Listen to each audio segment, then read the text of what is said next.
Hello बच्चों, कैसे आप लोग? आप लोगों का स्वागत है अपकमिंग टॉपर साइंस में। आप लोगों का फेवरेट चैनल है ये और मेरा नाम है शिवम शर्मा सर। आप लोग मुझे जानते हैं एज अ बायोलॉजी मेंटर। दोस्तों, हम लोग बात करते हैं कितनी इंपॉर्टेंट है अपनी लाइफ में स्टूडेंट के लिए, क्या इंपॉर्टेंट है क्या नहीं। पढ़ाई की तो बहुत बात कर लेते हैं, लेकिन पढ़ाई के अलावा अपनी लाइफ में क्या चीजें इंपॉर्टेंट है उस बारे में भी हम लोग बात करेंगे। तो आज के थंबनेल देखकर तो समझ ही गए होंगे आप लोग कि हम लोग कितनी जरूरी बात पर करने वाले हैं आज के इंपॉर्टेंट टॉपिक पर, how to learn 10 times faster. बच्चों, इस वीडियो को देखने के बाद आप लोग समझ जाओगे कि आप लोग थोड़ा पढ़ के कैसे ज्यादा समझते हो। ठीक है, थोड़ा पढ़ के उसको कैसे आप ज्यादा समझ पाते हो, कैसे अपने एग्जाम में उसको रिटेन कर पाते हो। ठीक है, 10x फास्टर का मतलब यहाँ पे कोई रॉकेट साइंस नहीं है कि बिना पढ़े ही आप 10x फास्टर तरीके से 1 घंटे की चीज 10 घंटे में समझ लोगे। पहली चीज तो आप ये दिमाग में बिठा लो। ठीक है, 10x का मतलब है एक चीज जो आप 10 बार पढ़ते हो वो आपकी बुद्धि में नहीं फंस रही है, वो सिर्फ एक बार पढ़ने में आपकी बुद्धि में आ जाएगी। इसका मतलब होता है 10x फास्टर मेथड। ऐसा नहीं है कि आप जो है रोबोट की तरह 10x की स्पीड में रटने लगोगे। ठीक है, शिवम शर्मा सर आप लोगों के फेवरेट टीचर जैसे कि मैं, और अपकमिंग टॉपर साइंस में आप लोगों का स्वागत है। तो बच्चों, how to learn 10 times fasters. ठीक है, चलिए बात कर लेते हैं इस बारे में। सबसे पहले कुछ ऐसे मेथड्स हैं, साइंटिफिक मेथड्स हैं, ये सारे मेथड्स हैं जो अब शुरू हो चुके हैं। 5 ऐसे मेथड्स हैं जो कि बहुत ज्यादा इंपॉर्टेंट है आपकी लाइफ में। ठीक है, अगर आप स्टूडेंट हो, इन मेथड्स को जानने के बाद यकीन मानिए आपको आज किससे याद करने में कोई दिक्कत नहीं होगी। बच्चों, एक क्लास में एक टॉपर बच्चा भी होता है और एक एवरेज बच्चा भी होता है। उन दोनों में इतना बड़ा डिफरेंस होता है सिर्फ पढ़ने का तरीका, पढ़ने का मेथड और पढ़ने की टेक्निक्स। ठीक है, उन एवरेज बच्चे को टेक्निक्स और मेथड्स नहीं आते, टॉपर्स को आते हैं, इसीलिए वो टॉपर है 95% और ये एवरेज है 55%। ठीक है, अगर ये मेथड्स आप समझ लेते हो तो यकीन मानो सिर्फ पढ़ाई में नहीं, अपनी लाइफ में किसी भी अगर एरिया में आप हो, किसी भी फील्ड में अगर आप हो, तो आपको जो है याद करने में, लर्निंग में कभी कोई प्रॉब्लम नहीं आने वाली है। ठीक है, पहला मेथड क्या जाता है, deconstruct the skill the 80-20 rule. सबसे पहले अपनी स्किल को जो है डीकंस्ट्रक्ट करो। ठीक है, according to the Pareto principle. जैसा कि हमने अभी कहा कि ये सारे साइंटिफिक और अच्छे मेथड्स हैं, साइंटिफिक है, ऐसा नहीं है रॉकेट साइंस कि कुछ भी कहीं से भी उठा के आपको बताने लगे। ठीक है, पेरेटो प्रिंसिपल। ठीक है, 80% of your result will come from just 20% of the material. बच्चों, यहां पर एक पेज है। ठीक है, एक पेज है पूरा ऐसे थ्योरी से भरा हुआ है पैराग्राफ। ठीक है, अब उसमें पेपर आ रहा है। ठीक, पेपर आप लोगों ने क्या करा कि सुबह से लेकर शाम तक ये पेज रटने के लिए बैठ गए। ठीक है, तो क्या आपको लगता है कि 100 में से आपको कितने नंबर मिलेंगे? हार्डली आपको मिलेंगे 50 से 60 नंबर। ठीक है, सिर्फ 50 से 60% ही आप स्कोर कर पाओगे। बहुत एडवांस हो गए तो यहाँ पर 70 तक पहुंच जाओगे, लेकिन इससे ऊपर कभी नहीं। लेकिन आप लोग टॉपर बनने आए हो ना यहाँ पर, तो टॉपर वाली बात करते हैं।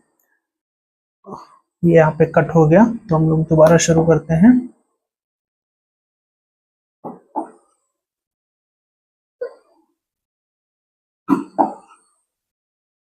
तो बच्चों, अब जो है हम लोगों ने यहाँ पर पेज बनाया था। अब आप सोचो, इस पूरे पेज में ये जो पैराग्राफ है, ये जो लाइन है, ये 2, ये इंपॉर्टेंट है। ठीक है, पूरे पेज में ये इंपॉर्टेंट है और यहीं से पेपर बनना है, आप लोगों को ये भी पता है।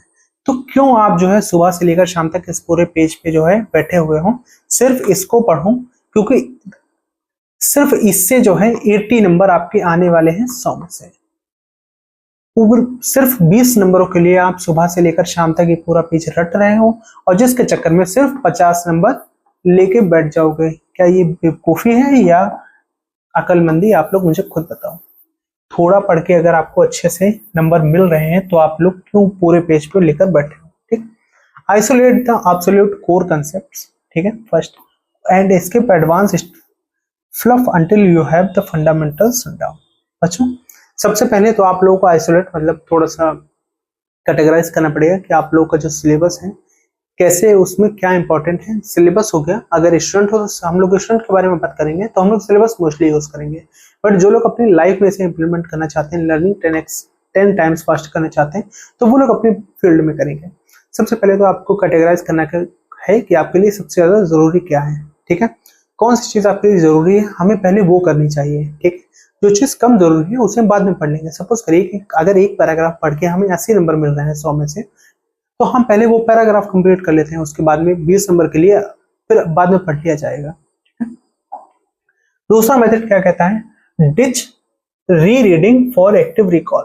मतलब क्या कर, इसका मतलब पैसिव रीडिंग लाइक हाईलाइटिंग और skimming tricks the brain into feeling like it's learn the material. ठीक है, द इल्यूजन ऑफ कॉम्पिटेंसी। बच्चों आप लोगों ने देखा होगा कुछ बच्चे क्या करते हैं, अपनी बुक्स में जो है पूरा हाईलाइटर लेके एकदम रंग देते हैं, और जिसके बाद में क्या करते हैं, जब पेपर से पहले जब वो रिवाइज करने जाते हैं तब उनके दिमाग को लगता है कि यार ये तो मैंने पहले ही याद है, तो वो दिमाग उसको फॉर ग्रांटेड लेने लगता है कि उसे याद है। लेकिन जब पेपर में लिखने बैठता है तब उसे कुछ नहीं याद होता, और इस मेथड को हम लोग बोलते हैं पैसिव रीडिंग। ठीक है, जो कि बेकार मेथड है।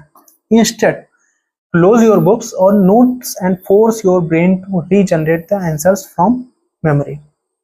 अब पैसिव लर्निंग के जस्ट कंपीट में खड़ा होता है अपने कंपटीशन में एक्टिव लर्निंग। एक्टिव लर्निंग का मतलब होता है जैसे आपके पास कोई एक चैप्टर है याद करने के लिए, आपने पूरा चैप्टर याद कर लिया है, अब बुक को बंद कर दो, बुक को साइड में रख दो। अब खुद से ही, या फिर आस पड़ोस में कोई अगर छोटा बच्चा है, कोई भी है अगर, या मिरर हो गया, कहीं भी आप लोग ट्राई करें ना, तो खुद से ही सवाल करो। जैसे मैंने पूरा चैप्टर पढ़ा है रिप्रोडक्शन इन ह्यूमन बींग्स, ठीक, अब खुद से सवाल करो व्हाट इज रिप्रोडक्शन, तो आपको पूरी डेफिनेशन आप बोलो। ठीक है, reproduction is the process generation of new offspring takes place and what is asexual reproduction in which the single parent is required. तो इस तरीके से उसे रिवाइज करो, यकीन मानो कभी नहीं ये चीज भूलोगे। ठीक है, बट अगर पैसिव करने बैठोगे, मतलब रंगने बैठोगे, वो सब करने बैठोगे, तो उससे कोई फायदा नहीं है, सिर्फ आप अपना टाइम वेस्ट कर रहे हैं। पेपर के टाइम पर बहुत बड़ी आप दिक्कत से जाने वाले हो, परेशान होने वाले हो। Implement spaced repetition. अब बच्चों इसका मतलब है कि हमें जो है इस मेथड को करना पड़ेगा spaced repetition. Memory is like a lazy roommate. ये मेमोरी अपनी जो है वो एक लेजी मतलब आलसी रूममेट की तरह होती है। Reviewing information once will result in your forgetting most of it. ठीक है, instead review the material using the spaced intervals, learn the concepts, wait a day, revise it, wait a few days, then review it again, and apps like great tools for automatic process। ठीक, अब बच्चों इसका ये मतलब हो जाता है spaced repetition. आप सपोज करो साइकिल चलाना सीख रहे हो, ठीक है, आपने साइकिल आज चलाना थोड़ा सा सीख लिया, अब आपने 6 महीने के बाद दोबारा साइकिल चलाने बैठ गए। आपको क्या लगता है, क्या 6 महीने के बाद वो साइकिल जो आपने थोड़ा बहुत सीखा था आज के दिन, क्या वो आपको याद रहेगा? फिर आपने 6 महीने के बाद सीधे 2 साल के बाद साइकिल उठाई चलाने के लिए, क्या आपको जिंदगी में लगता है कि आप साइकिल चला पाओगे? वही हाल हो जाता है अपनी पढ़ाई में। आपने आज एक चैप्टर पढ़ा, सीधा 6 महीने के बाद आप उसको उठाने बैठ गए, क्या आपको लगता है उसमें से आपको सिर्फ 5 लाइन तक याद होंगी? फिर आपने क्या करा, 2 साल बाद उसको याद करने बैठ गए, 1 साल के बाद एनुअल एग्जामिनेशन में, तब आपको कुछ भी याद आने वाला है? तब तो आपको 2 लाइनें भी पूरे चैप्टर से नहीं याद आएंगे। ठीक है, इसको पढ़ने के कुछ तरीके होते हैं। आप एक बार साइकिल चलाना सीख लो, आपने सपोज करिए 15 दिन निकाल लिए, आपने रेगुलर प्रैक्टिस करी, रेगुलर कि मुझे 4 घंटे साइकिल चलाना सीखना है।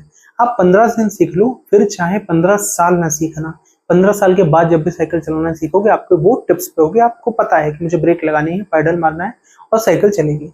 वही हाल हो जाता है अपनी पढ़ाई में कि आपने चैप्टर अगर पढ़ लिया है, उसको 2 दिन बाद फिर एक बार रिपीट करो, रिवाइज करो कि मैंने यार ये पढ़ा था, फिर 20 दिन के बाद रिवाइज करो, फिर 2 महीने के बाद रिवाइज करो। आप उस चैप्टर को ऐसे स्पेस्ड टाइम लिमिट के साथ अगर उसको रिवाइज करोगे, यकीन मानो वो चैप्टर आपके जहन में, मेमोरी में ऐसे बैठ जाएगा कि आप जो है उसे सालों नहीं भूलेंगे। ठीक है, यही फर्क होता है एक टॉपर में और एक एवरेज में। अब बच्चों अपना मेथड है work in focused sprint. Avoid long drawn out study sessions, मतलब कि 10 घंटे लगातार पढ़ने का जो आप ये ठान लेते हो, सबसे गलत तरीका है। The brain loses focus and productivity drops when it think it has a hours to do a task। बच्चों जब दिमाग को पता चलता है कि मुझे अब 10 घंटे बैठ के पढ़ना है, जैसे हम लोग कभी कोई जोश में आ जाते हैं ना कि नहीं अभी 2 बजा है, अब सीधा रात के 10 बजे उठेंगे पढ़ने ही से, तब तक 8 घंटे पूरा अच्छे से पढ़ाई करें। यकीन मानो आधा दिमाग अभी से सो गया, किताब खुलने से पहले दिमाग सो गया। क्यों?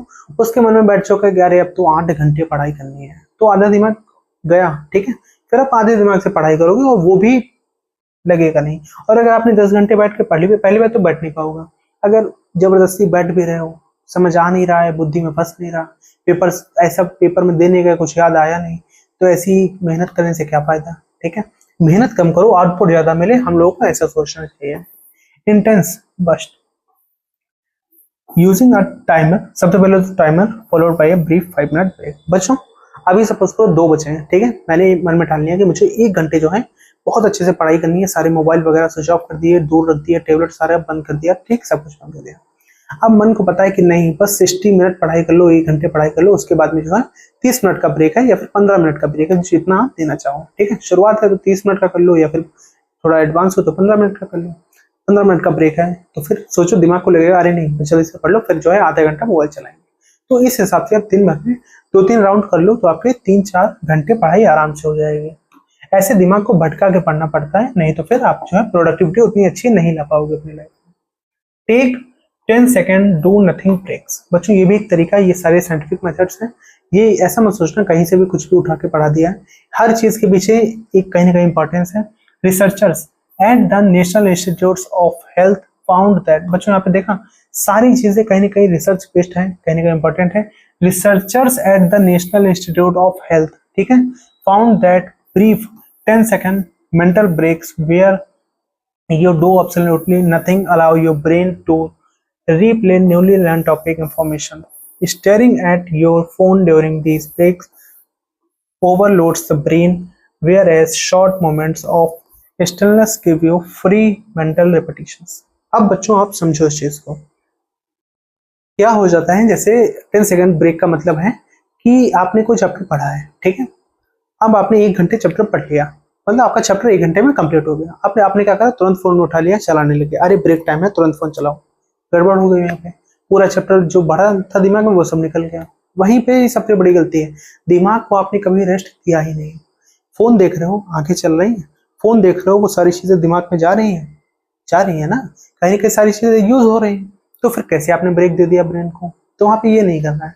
आपको अगर ब्रेक लेना है, आपने एक चैप्टर में 1 घंटे में पूरा चैप्टर पढ़ा है, सिर्फ यहाँ पे तो 10 सेकंड्स की बात हो रही है, बट अगर आप बेसिक से शुरू करना चाहते हो तो 1 मिनट आंखें बंद करके आराम से बैठ जाओ चेयर पे, या लेट जाओ, बैठ जाओ, जो करना है करो, आराम से बिल्कुल शांत हो जाओ, कुछ मत सोचो, कुछ मत बोलो, बस सोचो कि मैंने वो चैप्टर पढ़ा है, उसमें ऐसे 5 मेन हेडिंग है और 10 सब हेडिंग है, फिर कंटेंट है, इस हिसाब से उसे मन में बस फीड कर लो उसके फ्लो चार्ट को। तो क्या है, ये जीवन में कभी आप फ्लो चार्ट भूलेंगे नहीं, जब कभी पेपर होगा, सिर्फ यही बोर्ड एग्जाम नहीं, ठीक है, आने वाला कोई भी एग्जाम हो, तो क्लास 12 के बाद जब सब बहुत सारे आप कॉम्पिटेटिव एग्जाम दोगे, तब यही फ्लो चार्ट आपके दिमाग में एकदम फिट रहेगा। ठीक है, तो बच्चों सी यू नेक्स्ट लेसन। मतलब अगर आप यहाँ तक रुक गए हो, ठीक है, यहाँ तक अगर आपने सारे मेथड सीखे हैं, तो आप लोगों को ये सारे मेथड समझ में आए होंगे और आप लोगों को अच्छे से पता चल गया होगा कि 10x लर्निंग हम लोग कैसे कर सकते हैं, 10 टाइम्स फास्टर कैसे कर सकते हैं, ठीक है, अपनी लर्निंग को।